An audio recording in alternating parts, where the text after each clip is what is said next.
Hi, and welcome to K-Tech Tips. Today we'll be discussing Args and Kwargs. In order to follow this video, you should have an intermediate level of Python experience, so you should know the basics, and you should especially know what a function is. Let's get started. Before we begin, let's see the behavior of a normal function. So I'm going to make a normal function here, call it def normal, and I'm going to give it two parameters or arguments. I'm going to give it the argument 1 and the argument 2. Put a colon, and all this function is going to do is print the arguments. Alright, so let's call this function. Let's see what happens. Let's call normal parentheses, and I'm going to name this argument argument 1. And let's run this. We're going to end up getting an error because the function requires two parameters. Alright, let's call normal again and give it argument 1 and argument 2. And we get a normal output, argument 1, argument 2. Now let's give it three arguments. So normal parentheses, argument 1, argument 2, and argument 3. We're going to get an error again. The reason we keep on getting errors is because the function requires two parameters. It's not optional, you have to give it two. You can't give it less than 2 or more than 2. This is where args comes in. Args basically means that the function can take variable arguments. That means it could take as many as you want to give it. If you want to give it 1, you can give it 1. If you want to give it 100, you can give it 100. There is no requirement. And how we make a function with args is we just make a normal function. So I'm going to make another function. I'm going to call it def arg1 parentheses, put a star, args, colon, and for this we're going to do for stuff in args, print stuff. Now the thing about args is that args is given to the function as a list. Okay, so let's first make a list.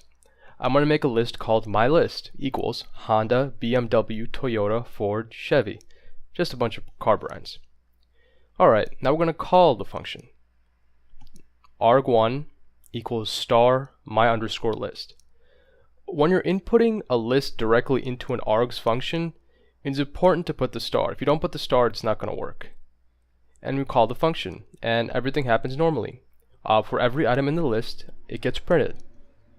Alright, there's another way to use args, and we're going to be using the same function, arg underscore 1, for my second example.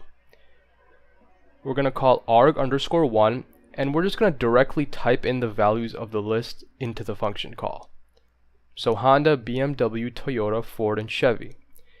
This time we don't need the star. You only need the star if you're calling it directly from a list. And it does exactly what it's supposed to. It prints every single value.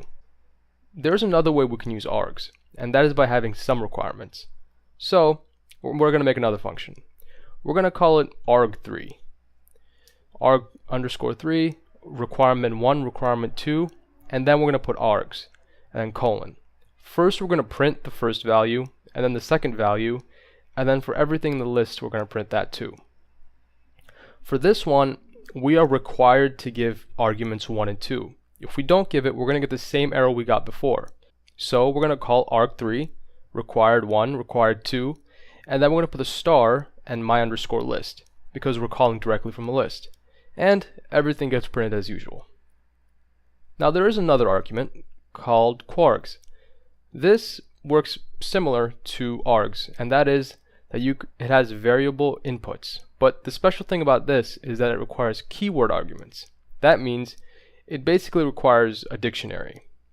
We're going to make a function called kwarg underscore 1, and we're just going to type in star star kwargs underscore.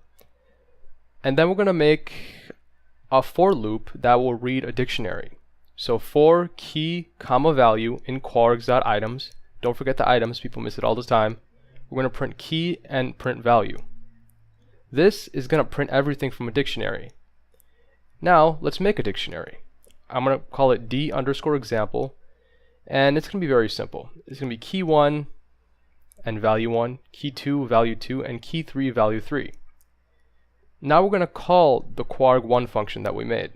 Kwarg underscore 1 star star d underscore example. As you can see, if we're calling directly from a dictionary, we need the double stars, similar to the args, but it's, double stars. and everything works as normal. Now let's make another function. We're going to call it Kwarg2. So def underscore 2 star star Kwargs2. It's going to do the exact same thing as our first function. It's basically a duplicate, except the name is a little different. This time, we're going to call Kwarg underscore 2, and we're going to put the arguments directly inside of the parentheses. So I'm going to do key e1 equals value 1e, key e2 equals value 2e, and key e3 equals value 3e. This time we don't need the stars. And it does exactly what it's supposed to. So in conclusion, if you're going to be using a function a lot, and you don't know how many parameters or arguments it's going to have, args and kwargs are a great way to make your code really efficient. Thanks for watching all the way through. If you have any suggestions, please leave them in the comments below. And if you want to see more videos like this, consider subscribing. Thanks for watching, and I'll see you guys next time.